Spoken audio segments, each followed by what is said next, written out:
वज़ीर दाखिला सिंध ज़िया लंजार ने डंपर हादसात पर इजहार अफसोस करते हुए कहा है कि डंपर हादसात में मुलव्विस ड्राइवरों को गिरफ्तार करने के वाज़ेह अहकामात हैं। अपने बयान में ज़िया लंजार का कहना है कि किसी को भी डंपर्स या हैवी गाड़ियों को जलाने की इजाज़त नहीं। जो भी शहर का अमन खराब और दहशत फैलाने में मुलव्विस है, गिरफ्तार किया जाएगा। वज़ीर दाखिला सिंध ज़िया लंजार ने डंपर हादसात पर इजहार अफसोस करते हुए कहा है कि डंपर हादसात में मुलव्विस ड्राइवरों को गिरफ्तार करने के वाज़ेह अहकामात हैं।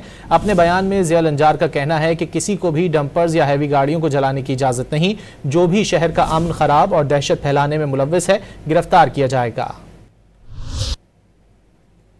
वज़ीर दाखिला सिंध ज़िया लंजार ने डंपर हादसात पर इजहार अफसोस करते हुए कहा है कि डंपर हादसात में मुलव्विस ड्राइवरों को गिरफ्तार करने के वाज़ेह अहकामात हैं। अपने बयान में ज़िया लंजार का कहना है कि किसी को भी डंपर्स या हैवी गाड़ियों को जलाने की इजाज़त नहीं।